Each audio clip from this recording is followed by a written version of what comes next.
Estamos en comunicación ahora con Javier Oxneniuk, quien es director ejecutivo de la consultora LCG. ¿Cómo andás, Javier? Buenos días. Connie D'Arches, Alejandro Almendro, te saludamos. Gracias por ¿Cómo atendernos. andan? Buen día a todos. Bien, ¿vos? Bien, bien, todo bien. Bueno, Javier, ¿cómo se va a conocer los datos de la inflación el próximo martes? En la Ciudad de Buenos Aires dio 3%. ¿O qué están esperando ustedes?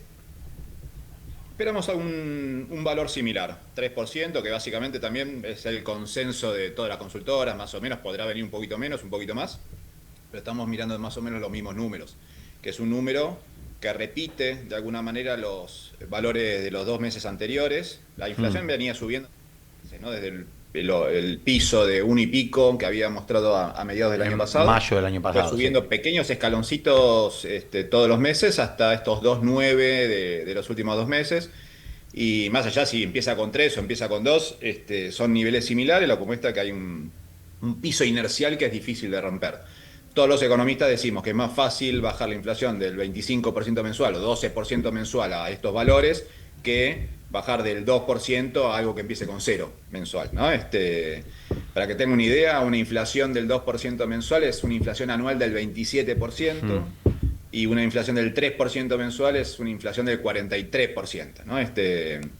Entonces, volvemos a un esquema donde la inflación anual está entre el 20 y el 30 y pico, ¿no? Es una inflación que hemos sabido o no sabido convivir en los últimos años, pero que está costando ubicarla en niveles más bajos.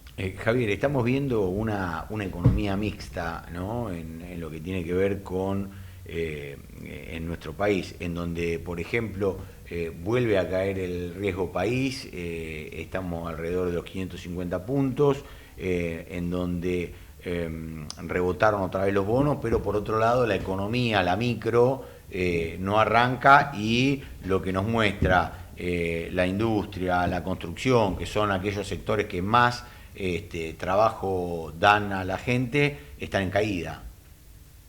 Efectivamente. Primero te digo que esta baja del riesgo país reciente, fundamentalmente a partir del anuncio del alto del fuego, estaba Mm. arriba del 600, ahora bajó un escaloncito a 550. Son niveles todavía altos, ¿no? O sea, ni siquiera el mercado de bonos todavía registra un país normal, ¿no? Sí, sí, sí. El mercado de bonos tiene que ser por abajo de los 400. Diría mucho Sí, menos todavía, sí. por debajo del 200, la expectativa incluso que tiene el gobierno. O sea, Sí. realmente el ministro Caputo dijo que él hubiese esperado que a esta altura del año del gobierno ya el riesgo país estuviera por debajo de 200. Y no lo está. Bueno, entonces ahí aparece un montón de eh, inquietudes respecto a los inversores y demás, dentro de las cuales está esto que vos estás diciendo, esta economía mixta. Hoy la Argentina se desenvuelve en una situación en donde le va bien a aquellos sectores que generan divisas, lo cual es una buena noticia porque Argentina siempre fue un sector carente de divisas y fue parte de nuestros problemas. El sector agropecuario, el sector de hidrocarburos y minería son los generadores de divisas y le está yendo bien. Pero a otros sectores que son los generadores de empleo, le está yendo mal. Entonces, ahí hay una disonancia que es difícil de administrar, porque Argentina, insisto, está muy acostumbrada a convivir con carencia de dólares, con lo cual es una buena noticia que aquellos sectores que crezcan sean los generadores de divisas, pero al mismo tiempo que los sectores generadores de empleo sean los que caen, en definitiva le da una dosis de incertidumbre y de inquietudes que son difíciles de administrar. Hay una discusión respecto de todo esto, si el consumo está en un récord histórico, si está cayendo, ¿no? Sabemos que la discusión pública gira alrededor de estas cuestiones, y lo cierto es que la economía argentina se recuperó muy bien. Acordémonos, hubo un cambio de régimen con una devaluación, ajuste fuerte fiscal al inicio, tuvimos un primer semestre del 2024 que cayó fuerte la economía, pero se recuperó rápido en el segundo semestre del 2024. ¿Hasta cuándo? Hasta febrero del 25. Después del febrero del 25 la economía se mantuvo más o menos chata, excepto este diciembre bastante anómalo, que trigo mediante y algunas cuestiones, eh, mostró en diciembre, ese mismo mes de fines del 2025, fue de un aumento fuerte, pero lo cierto es que el panorama general es de pseudo estancamiento.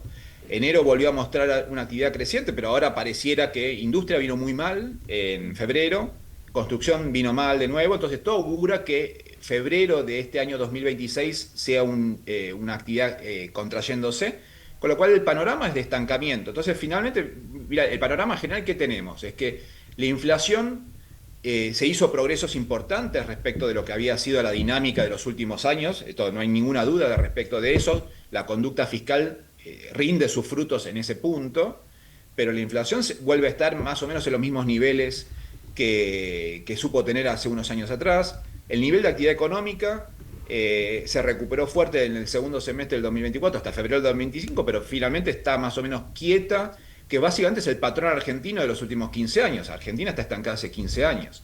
Entonces, hay otra discusión respecto de la pobreza, si se ubicó por arriba o por debajo de los niveles de 22 o 23.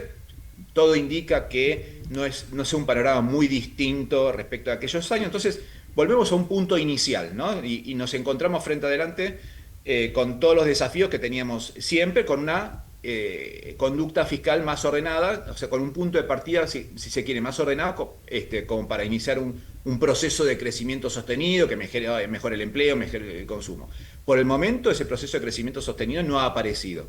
Entonces están estas dificultades en términos de consumo y niveles socioeconómicos. Javier, buenos días. Connie Arches te saluda. ¿Cómo estás? Yo voy más Buen siempre día, ¿cómo estás? A lo ciudadano, ¿no? Pienso, desde tu punto de vista, ¿cuáles son otros puntos que está como desatendiendo el gobierno, ¿no? Porque en la calle uno palpa que la gente te dice, sí, todo muy bien la macro, acompañamos este crecimiento o este crecimiento sostenido o lo que va a venir, pero la temperatura en la calle es otra, ¿no? Se viene un año electoral que también preocupa, porque los años electorales también preocupan.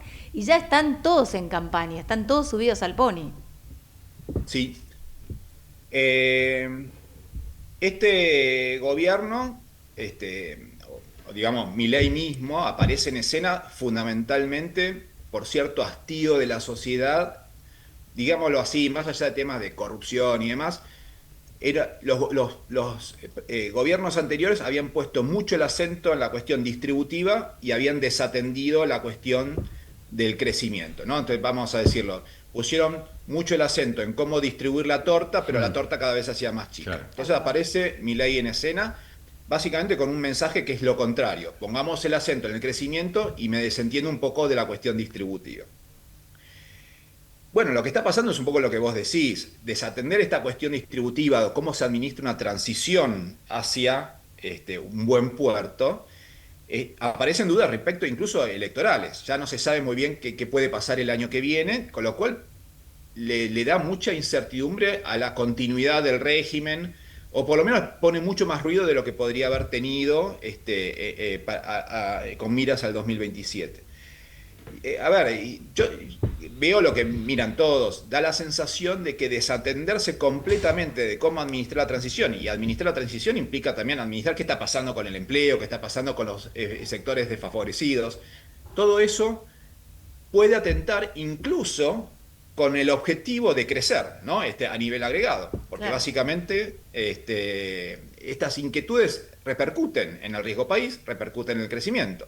Entonces, yo creo que es un juego, Argentina, digámoslo, es un país muy difícil de administrar, ¿no? Hay cuestiones, o sea, hay países que son más fáciles. Acá tenemos un cordón industrial que otros países no tienen, en donde está concentrado el empleo, con lo cual si ese cordón industrial, acabo de decir, en febrero vino muy mal la industria y realmente desde los últimos 2 años la industria está cayendo fuerte.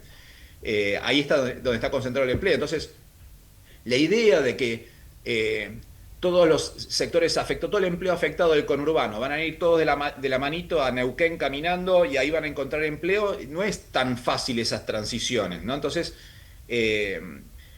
yo no digo de desatender de ninguna manera el objetivo de crecimiento, porque realmente Argentina está estancado hace década y media, y hay indicadores, casi 2 décadas que no están creciendo, ¿no? Entonces, no hay que desatender esa cuestión.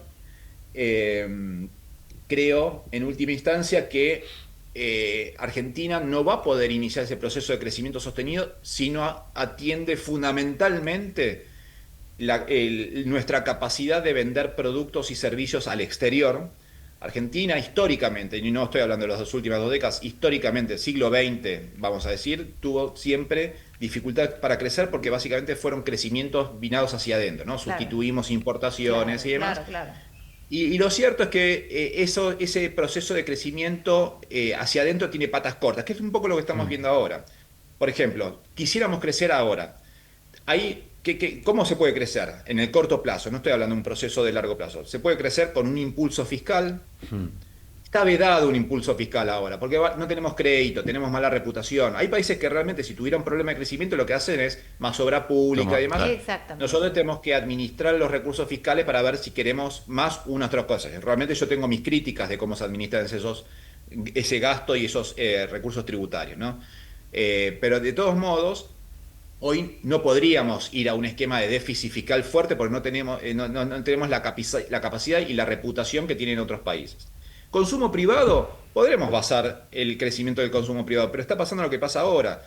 El salario, Sí, no te alcanza. el poder adquisitivo del salario está estancado, cayendo, y el crédito también tiene patas cortas, porque el crédito puede ayudar a ese crecimiento, pero en la medida que después Se lo puedas pagar. Se lo va a pagar, claro, tal cual. Sí, que hay que decir que aumentó la morosidad en lo que tiene que ver con billeteras virtuales. Estaba leyendo un informe que aumentó la morosidad en 30%. O sea, al 30%. Sí, ¿no? El sí. 30% de la gente tiene problema para pagar lo que toma, que además se endeuda para lo básico. Digamos, no está tomando préstamo para hoy un hipotecario, digamos, que hay gente que lo podría pagar, digamos, en el corto, en el chico, ¿no? En el pedir un palo para poder financiarte capaz que la comida o el colegio de los chicos. Ahí es donde... Está fenómeno que haya crédito, Claro, realmente obvio. es cierto que todas las economías, las familias administran su capacidad de consumo con crédito, pero le pasa lo mismo que en las encuestas fiscales. Uno no puede endeudarse permanentemente, en algún momento hay que pagar las cuentas. Claro. Y las familias están encontrando muchas dificultades, las tasas de interés es difícil, o sea, hay distintas cuestiones, pero las tasas de los préstamos es muy difícil que se reduzcan, con lo cual el salario crece al 30% y las tasas están en el 60%, es muy difícil de seguir eso. Entonces estamos viendo estas dificultades, con lo cual ahí se dan cuenta que el consumo privado también está con un límite. El poder adquisitivo no está subiendo y es difícil que suba fuertemente en los próximos meses. No va a haber crédito como hubo en el 2024. Entonces, ¿qué nos queda? No podemos, consumo público y fiscal no está vedado. Consumo privado encontró un límite. Las últimas dos alternativas son inversión y exportaciones. La inversión va a ser fuerte en la medida que haya una posibilidad de vender al exterior, con lo cual Claro. todo está centrado en nuestra capacidad de vender bienes y servicios al exterior. Y no hay una política, uno puede decir, bueno, desregulando todo con la conducta fiscal es una condición necesaria para exportar más bienes y servicios. Sí, condición necesaria no hay ninguna duda, pero da toda la sensación que no es una condición suficiente para lograr eso. Y ahí hace falta un poquito más de articulación público-privada, Claro. para ver cada sector por sector, qué necesitas vos para ampliar tu planta y poder revenderla a determinados mercados. Ese tipo de ejercicios más artesanales, en donde tenés un Estado arremangándose y acompañando al sector privado, no está apareciendo. Bien. Y eso yo creo que es un déficit importante a los fines de augurar un crecimiento de largo plazo. ¿Vos pensás solo que con la reforma tributaria no daría el marco jurídico total para que vengan inversores a lo loco, digamos, ¿no? Yo tiendo No a pensar esta cosa de alcanza un simplificar poco, pero demasiado no las tanto. cosas, ¿no? Pasamos de un gobierno que pensaba que el Estado podía solucionar todo a un gobierno que si retiras al Estado, automáticamente el mercado te pone en una dinámica virtuosa. Y la verdad que somos todo, el mundo, los países, las naciones, son sociedades complejas, son sistemas complejos que no existe una receta simple para un problema complejo, ¿no? O sea, si el objetivo es duplicar nuestro nivel de exportaciones en 15 años, para decir algo.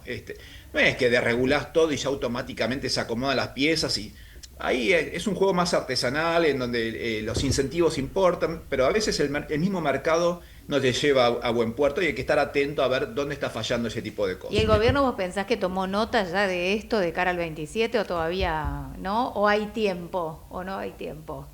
Mira. No sé, a ver, yo Se creo agarra que la el cabeza. gobierno un poco a ver, primero, el gobierno en muchos frentes se ha mostrado pragmático. ¿En qué quiero decir esto? Y que muchas veces aparece un discurso público que va en una dirección y vos ves que después la política pública es un poco más pragmático que el enunciado conceptual dicho originalmente. Entonces, ahí, si querés, ves permanentemente cuestiones donde el discurso va por un lado y la política es un poco más pragmática que ese discurso. En otras creo que todavía no dieron ese salto al pragmatismo, ¿no? Mismo incluso cuando uno mira los discursos de Milei, toma nota y realmente ahora de golpe, por ejemplo, la dolarización que había dicho en campaña y post campaña, ya en el ejercicio de gobierno, era un objetivo número uno, porque el peso era un robo a los argentinos, más allá de algunas menciones escatológicas. Y el reportaje hace un par de días dice, bueno, la dolarización no es posible fundamentalmente porque los argentinos quieren tener todavía los pesos en el bolsillo. Bueno, ahí tomó nota él, ¿no? De que la realidad está funcionando de manera distinta a lo que él había concebido. Y en otras situaciones, de nuevo, había dicho que las expectativas racionales en Argentina no existen, que en otros países sí, pero en Argentina no. Entonces, uno ve que se va acomodando la circunstancia. Lo cierto que de ese aprendizaje respecto de la preconcepción, o el prisma, la visión con la que ven las cosas originales, a lo que es la realidad, debería ser un aprendizaje más rápido, ¿no? Pero bueno, veremos si estas cuestiones de un Estado articulando para que la economía pueda crecer y más rápido y tener una mayor inserción internacional, veremos si existe ese pragmatismo. Por el momento diría que esa parte no ha aparecido. Javier, te agradecemos mucho esta comunicación con No la vimos venir, ¿eh? Gracias. Al contrario, muchas gracias. Hasta luego. Javier Okseñuk, director ejecutivo de consultora LSG.